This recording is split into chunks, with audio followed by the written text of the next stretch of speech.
Welcome back, guys. This is Tough Choice. I am your host, Kazeem Rahman. On the hot seat today, you saw the title. It's me. We're going solo dolo. We do this at the end of every month. We're going to do some deep dives into some would you rathers. We're going to do some what would you do's. If we have time for Black excellence, we might do it. We might do a hire, fire, retire. We might not. It depends. We'll see what time we have. So, you know how we do it here, guys. We don't really waste any time. The game is tough choice. You must pick between the two choices. You must explain yourself. You get one pass, you get one pause. Let's start the show. Let it begin. Let it begin. Now, as you know, we do the final choice of the constant choice. Constant. Everyone in the month gets the same first question. Now, this month's constant choice was a little hard for some people. So, would you rather get hit with bird poo every 30 seconds or produce 100 times the boogers you currently produce? Now, what does it mean getting hit with bird poo? People have asked this question throughout the month. Here's what we have decided on. Every 30 seconds you get hit, only when you are outside. Can you wear a hat? Yes. Can you use an umbrella? Yes. But every 30 seconds, bird poo is dropping from the sky directly onto your dome. So, what does it mean produce 100 times the amount of boogers you currently produce? It means exactly that. Whatever you currently produce is booger-wise. I just had a booger in my nose, this afternoon. I had another booger like 2 days ago. So, 100 times that. Now, if you are a snotty guy in the beginning of the month, or if you're a snotty guy just, during wintertime, then 100 times whatever it is. During the seasons, if you have allergies, then 100 times of that. So I think if we really think about both pros and cons, honestly, I would say I would have to do the boogers, because bird poo 30 seconds, that's something that looks bad. Right? Me just grabbing a handkerchief or multiple handkerchiefs throughout the day, then I don't see the problem with wiping my boogers. You know what I mean? But if I have to have an umbrella, 30 seconds, every 30 seconds, right? And I'm not even thinking about just normally being outside. I'm thinking about taking the trash out. I'm thinking about walking to my car. I'm thinking about going to the garbage can. I'm thinking about going to the mailbox, right? Sometimes think of it this way. I will do like food delivery, and let's be honest, living in Los Angeles, some of these delivery people, some of the people will bring it to your door. Some of these people will leave it at the gate. So if I have to impromptu run out the house to go grab the stuff from the front of the apartment, I'm getting hit. I have to dodge bird poo, right? And sometimes you're not going to remember, and you're going to get hit with bird poo on the way to pick up your very healthy chicken Caesar salad. I'm lying. It's a Philly cheesesteak, but that's neither here nor there, right? So I'm going to do the 100 times the boogers, and I think I can figure it out. The first 2 months is going to be hell on earth. But after a while, I think I can, have a good little continuous Amazon delivery system of handkerchiefs, disposable, because there's no way I'm going to be washing that much cloth. So I think I can figure it out. So we're going to go with the boogers. And that was the final choice of the constant choice. Constant. Let's continue. Would you rather only age on the bottom half of your body, or always have your underwear full of sand? Okay, pros and cons of both. Only age on the bottom half of your body. Now, bottom half, right below your belly button on down. So those are your knees, those are your feet, those are your ankles, right? I would say the only thing that is bad about this are your knees. As you get older, the cartilage in your knee does deteriorate, and eventually you're going to have to do something about that, right?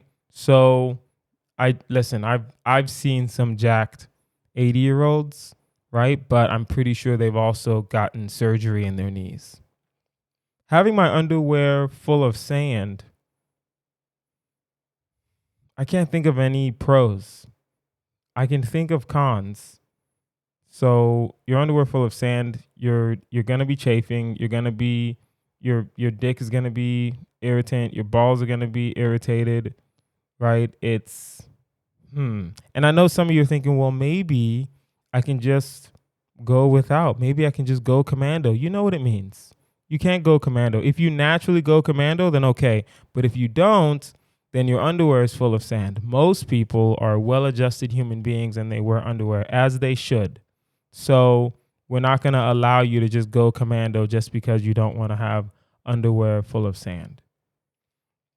Which one is the worst con? Right? I'm going to have to say that the aging on the bottom half of my body is less. Your body's going to look weird, fine. But when I'm out, I'm just going to wear pants. But I'm just going to be, shirtless, of course. If I look like I'm 30 when I'm 80 from the waist up, of course I'm going to walk around shirtless. Everyone knows I'm 80 and it includes my face.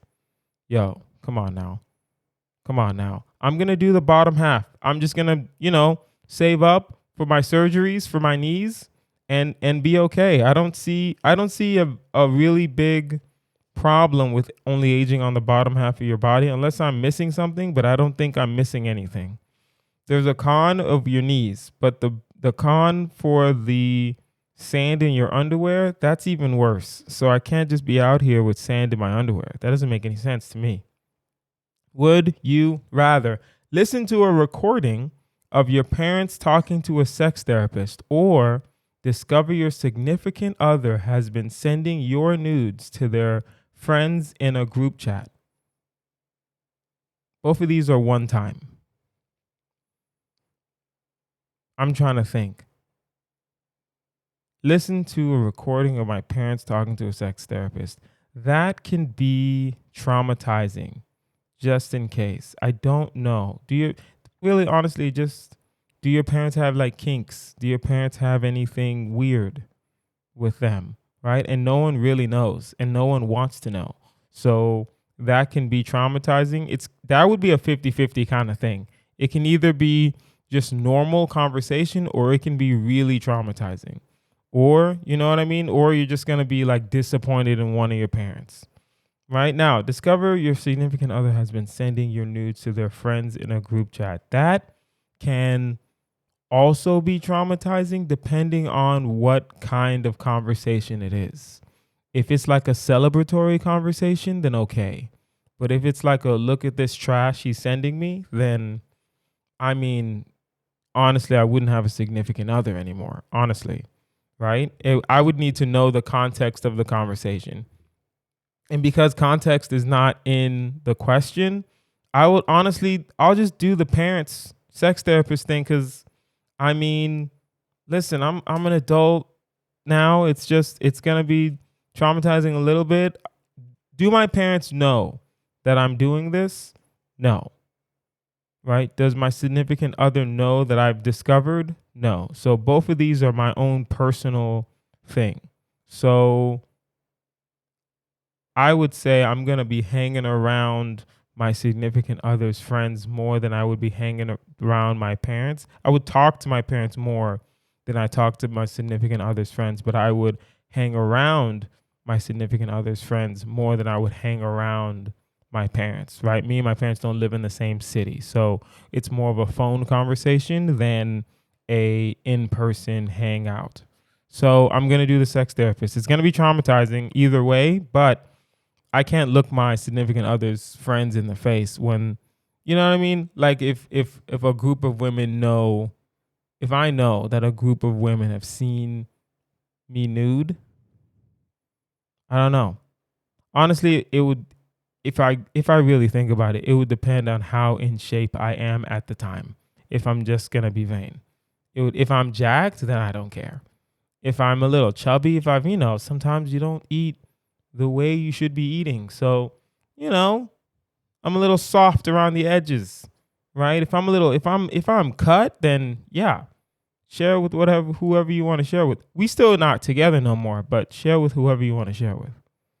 Would you rather make a balloon animal for everyone you meet, or be sticky all the time and not know why? I'm going to do the balloon animal. This isn't hard. This actually isn't hard. If I'm sticky all the time, right, I'm assuming my hands would be included in that. So I can't shake anyone's hand.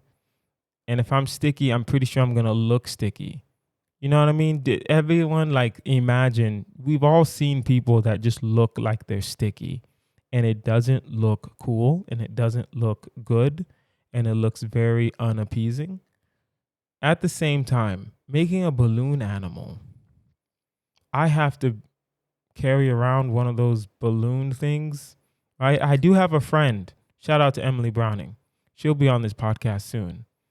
She does that for a living, right? Like a side gig. She makes balloon animals, but she's like really good at it. Like, she can make you a mermaid. She can make you a rose, right? She can make you a legit dolphin, right? But I'm literally just going to be making a dog. Everybody gets a dog, right? And if you don't like this dog, well, guess what?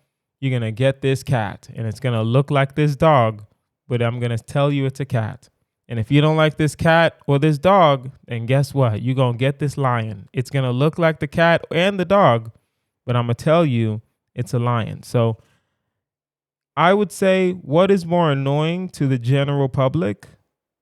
Honestly, I would say being sticky is more annoying. Making the balloon animal for everyone I meet, not everyone I see, everyone I meet. So this new person gets a balloon animal from me, I'm fine with that, right? Now, does it say everyone you meet for the first time? That's the problem. So maybe I just kind of talked myself into making a balloon animal for every single time I see someone. Even that is still better than being sticky all the time. And it's not even being sticky, because if you go back to the question, be sticky all the time and not know why. That's the most annoying part, right? If I'm sticky and I just know I just need to go take a shower really quick, it kind of calms my mind a little bit, right? But if I'm sticky and I have no idea how to solve this, that's a problem. That would be a problem. Would you rather be machine gunned to death by Skittles, or be assassinated by Cabbage Patch Dolls? Both of them, you're dying. So which would be the more,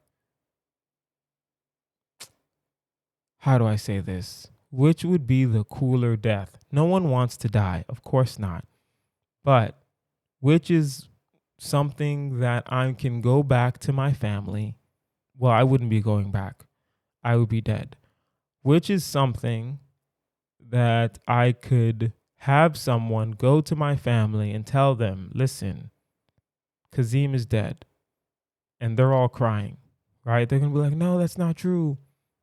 And they're going to be like, what happened? Do I want this person to say he got killed by a machine gun, right? And they're going to be like, oh, what? Yeah. And then they're going to be like, yeah, it was filled with Skittles. Or do I want to say he was assassinated? Which is the better story? Honestly, I think Cabbage Patch Dolls would be a better story, because that would probably get me more articles, right? I believe that the candy lobby in politics is stronger than you think.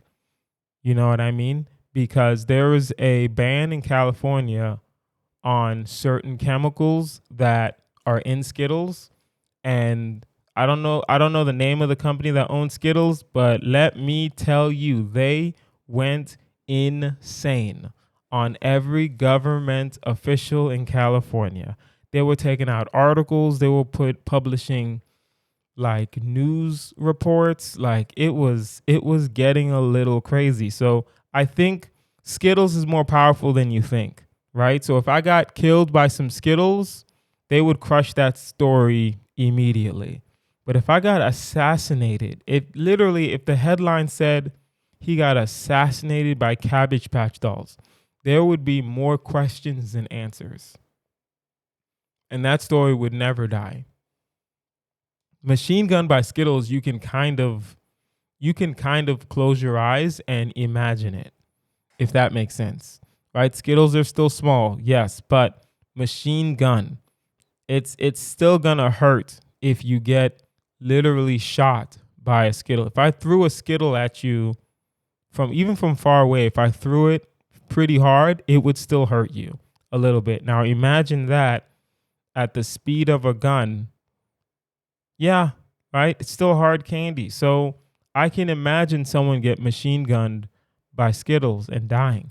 I can't really imagine how someone would die by assassination from Cabbage Patch Dolls. That is something that's more, I would say that's something that's more rare, right? Both of these are rare, of course, but that's something that's more like, oh shit, I kind of want to read that story. What happened, right? Let's do a podcast. Let's do a true crime podcast. It would be like a couple seasons too, because first we have to talk about the life of Kazeem. That's just first season, right? Then the next season, how do Cabbage Patch Dolls get possessed? That's the second season. Then the third season, how did Kazeem die? What happened? What does the police report say? Who's the lead detective? Right? Like, it's my legacy will live on if I get assassinated by Cabbage Patch Dolls, and my legacy will just die within 2 days if I just get machine gunned to death by some Skittles. But it's whatever. But I'm gonna pick these assassination by Cabbage Patch Dolls. Let's do some what would you do's.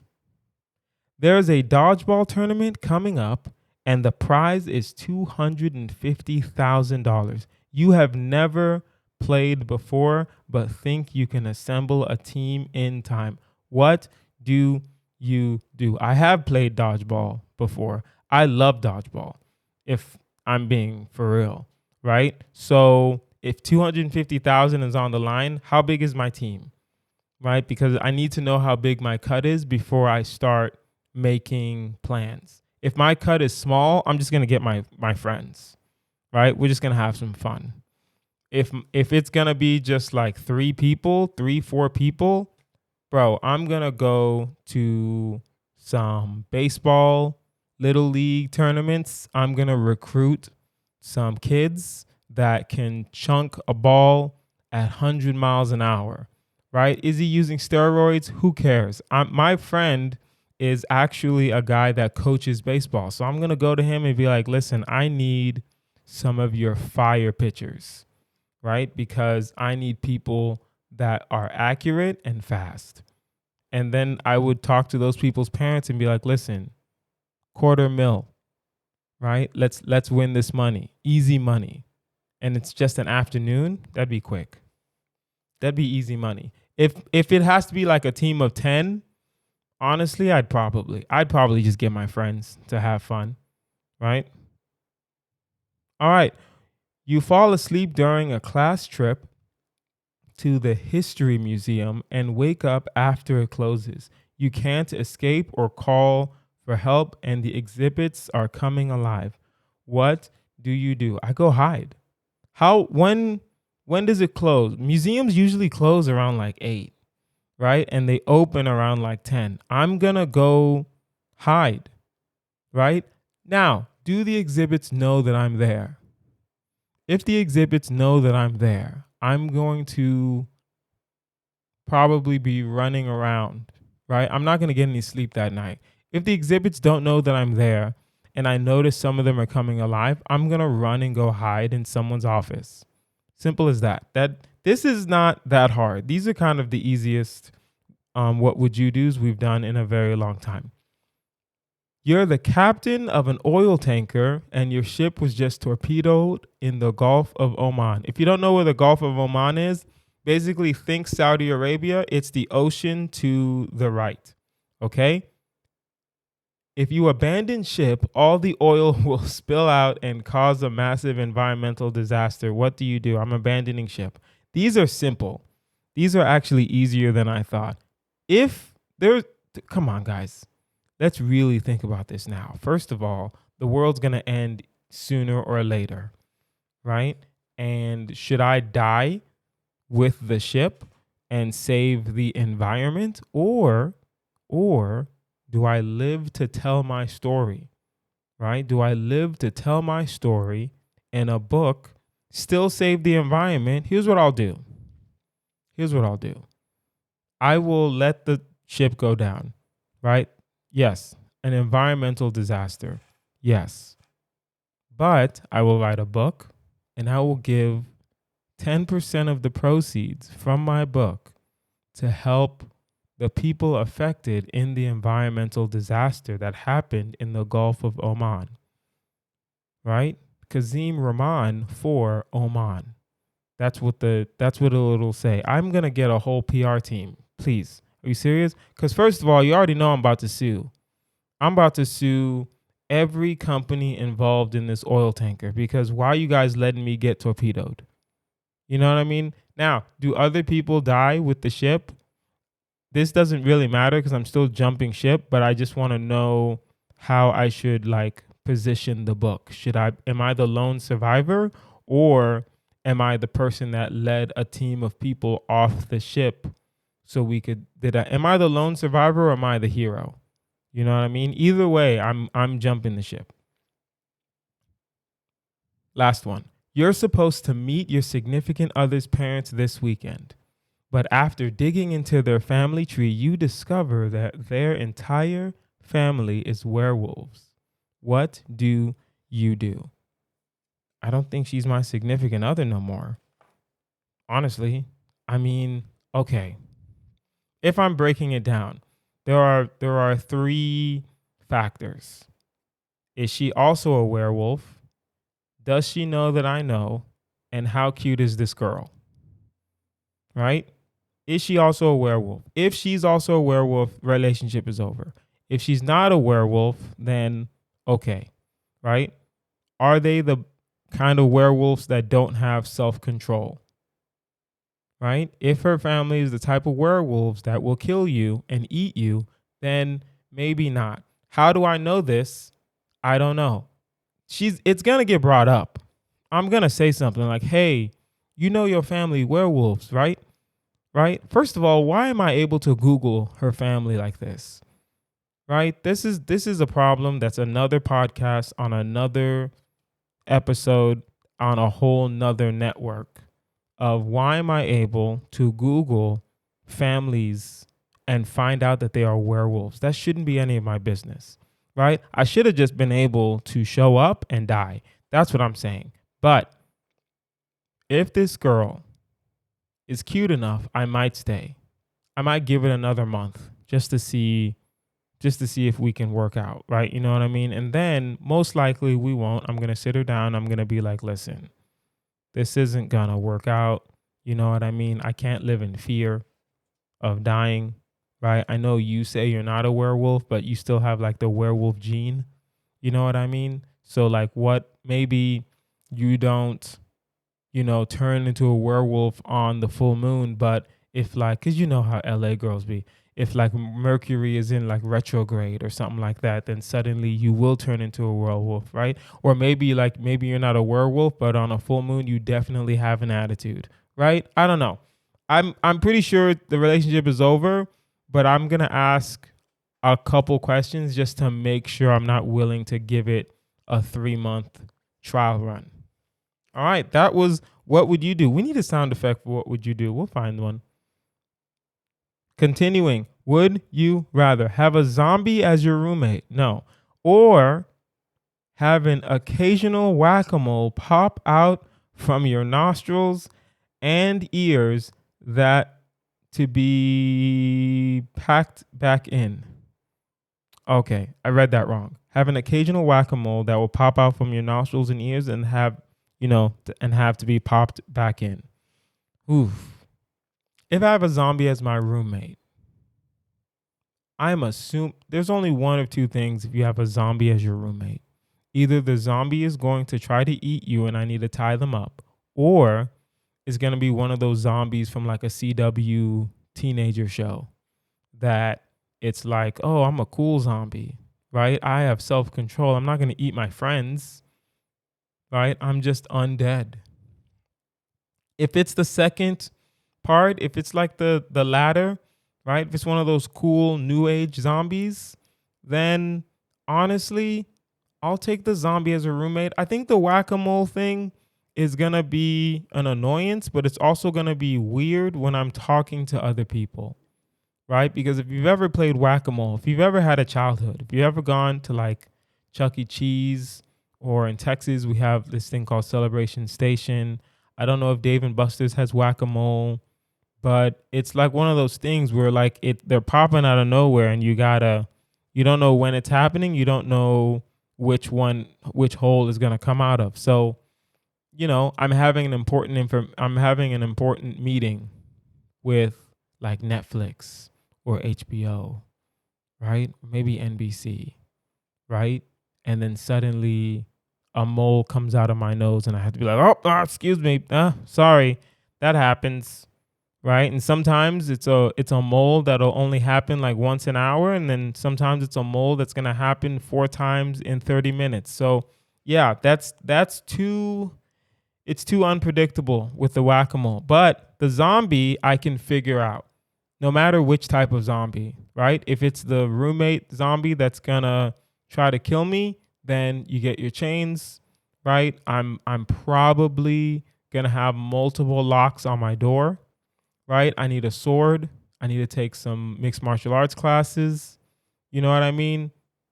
There's gonna be a shotgun in my room. I understand. Now, if they're the kind of zombie that is friendly and doesn't eat me, I'm still going to have all of those things: chains, zombie, like swords, bullets, blah, blah, blah. But I'll just be more friendly to the zombie, right? Last one. Would you rather have magic 8 balls for elbows or have shrimp for nipples? Both of these don't sound like it's a major inconvenience. I will say, what is more like unappealing to your eyes? And that's just on personal preference. If you have magic 8 balls for elbows, me as a stand-up comedian, just being out and an 8 ball is on both of my elbows, someone is going to first notice, then they're going to be snickering, then they're going to ask questions, then they're going to try the 8 ball. They're going to be like, hey, can I ask your elbow a question? Right? They're going to ask my left elbow a question and be like, oh, I didn't like that answer. Let's try the right elbow. Right? Now, can this be a money-making operation? Yes, it can. But do I want this to be a money-making operation? That is the problem. That is the only problem. I wouldn't necessarily want this to be an operation that I have to go to bars. I have to make, 500. I'm going to charge them like 20 to shake my 8 balls, to shake my 8 ball elbows.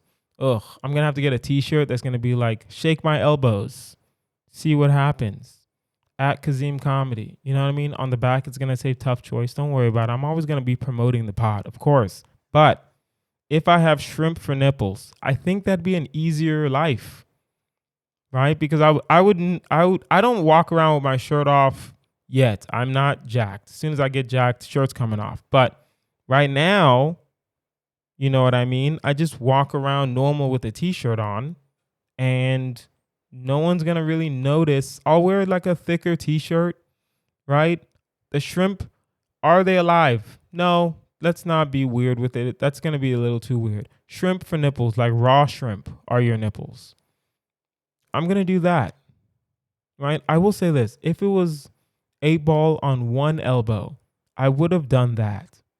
I'm more likely to do the 8 ball on one elbow, but if it says magic 8 balls for elbows, nah, fam, not on both, right? Because I'm going to be on stage and people are going to be like, oh, your 8 balls are coming alive. And I'm like, God damn, I'm going to have to like sit still or like sit from now on, right? If I have to sit on a chair on stage and it's like, no, I like moving around. It's going to be more of an inconvenience on my life than having shrimp for nipples. Shrimp for nipples, it's just every morning. I'm going to wake up, look in the mirror and be like, oh, snap, look at my shrimp nipples. And then I'm going to go on about my day. But if I'm magic 8-balling it, then it's not going to just be looking in the mirror, looking at my 8-balls. It's going to be out and about looking at these 8-balls. Right now, could I just cover up? Maybe, but I'm not the type to wear long sleeve shirts. So it's going to be me in some short sleeve shirts, right? Unless I live in like a little more north, right? Or Canada, Montreal, or something like that, then I can just wear jackets all the time. But I mean, I'm not even the type to wear jackets all the time. So most likely I won't be doing that. So I'm going to do the shrimp for nipples, and I'm going to adjust to my newfound life. I'm going to accept my body, right? I'm going to be brave, or as the girls say it, you know what I mean? With all the insecurities of my body and blah, blah, blah, and blah, blah, blah. So yeah, guys, that is our episode. This has been Tough Choice with Kazeem Rahman. I've been Kazeem Rahman. Like, share, subscribe to this podcast. We are growing and we love it. Follow me online at Kazeem Comedy. That's KAZEEM Comedy. If you have a tough choice question or a hire, fire, retire you want us to consider, email toughchoice@outlook.com. That is toughchoice@outlook.com. I've been Kazeem Rahman. You guys have been amazing. Bye.